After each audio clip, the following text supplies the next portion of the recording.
public confidence. I commend the bill to the House. I call the Honourable Member Raymond Ho. Ni hao ma. Ni hao. I would seek to table that report by way of a point of order, but that's out of the scope of my contribution. But in light of what the Minister just said, defining this bill as one piecemeal or the very first piecemeal of a package, I'd like to quote what the Honourable Lian Dezell quoted in her contribution at the committee stage last night.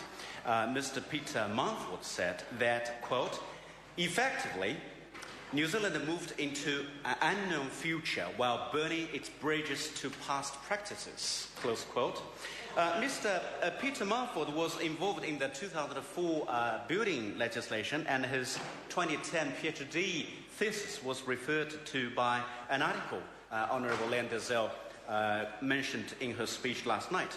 The article commented that, I quote again, the 1991 Building Act was a massive, reckless, nationwide social and economic experiment with a radically new and unproven building control system for which the public will continue to pay dearly, even though the public never asked for it, close quote. It is really more sorrow than in anger, Minister, that we had no other choice but to oppose to this particular bill. We did support this bill, Mr. Morris Williamson, to select committee, and we are in broad agreement with the direction of the Building Act review, which was initiated under the last Labour government. The aim of the Building Act review is to better allocate responsibility, accountability, and liability between regulatory authorities, building practitioners, and consumers. But under this bill, which has been rushed through to meet the government's time frame, misplaced this responsibility, liability, and accountability. We do listen to and agree to the submitters that this bill shall not proceed.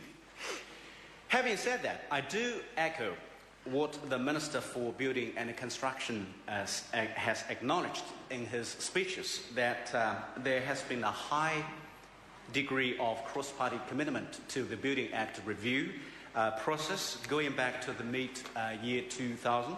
So I want to therefore acknowledge the work and efforts by the current Minister, the Honourable Morris Williamson, and also the former ministers, Honourable Shen Jones and Clayton Cosgrove, and also Commerce Minister, the Honourable Lian Dezell.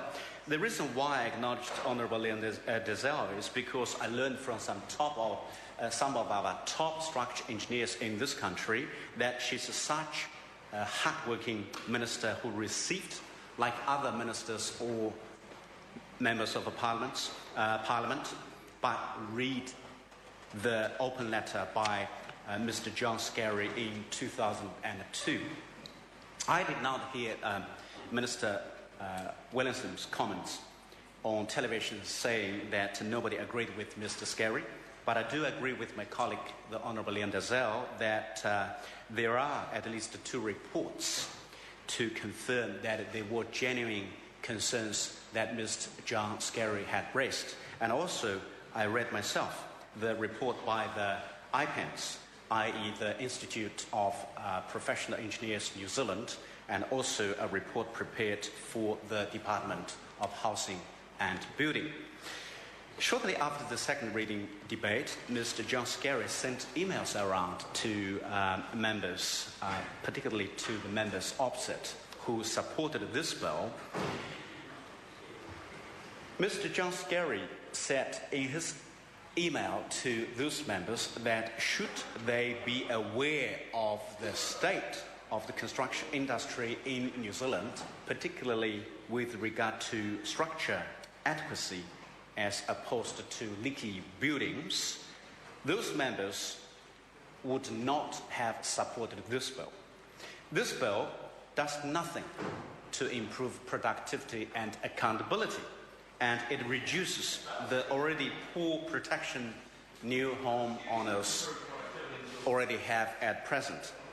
Now, we all heard the news or read the report that the main contributing factors towards the collapse of the CTV building in Christchurch are poor standards of construction and deficient building materials, specifically hollow core, slender concrete walls, brittle wire mesh, and deficient floor diaphragms are the main issues which apply to other at-risk buildings, I believe.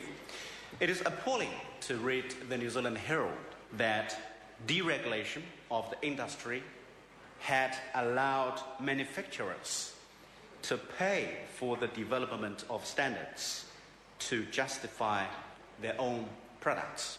I'm not quite sure whether the Minister agreed to that report in the New Zealand Herald, or otherwise I would seek leave to table that report for his reference. Now, even according to the Minister himself, leaky homes are still being built, and still being built in his own electorate. So I'd like to salute to the Minister, who was quoted in the media as saying that, therefore, a dramatic overhaul of the Building Act is needed desperately to end the crisis. Close quote. However, this bill failed to address those issues. Rather, they're nothing but partial installments. We also heard comments from Minister Williamson that the defining feature of the construction industry in liability issues through the leaky building saga has been that the councils, well, that is the building consent authorities, are the only ones that have been left as the last man standing. Well, simply because they are the ones who have deep pockets, courtesy of our ratepayers. But the Minister's answer under the bill is to scale back the liability of the building consent authorities through new sections. I believe there's a section clause 10, but there is no equivalent reallocation or reapportionment of responsibility, accountability, and liability. So by simply shifting the accountability and responsibility to the other parties, no matter they are the building practitioners or the consumers, is not the answer. I do look forward to the progress of the Building Amendment Bill number 4. In particular, I'd like to hear more from the Minister in respect of measures such as implied warranty, surety, and enhanced supervision funded, for instance, via building levies. So to summarize, under this bill, the role of the building authority, building consenting authorities, is being reduced, but until there is more genuine reallocation of accountability, this bill risks exposing the consumer to greater risk. It is our view that it is risky and unwise to legislate such a piecemeal set of measures at a time when the industry is facing a surge in demand from the rebuilding of Christchurch and leaky building remediation work and a huge skills deficit.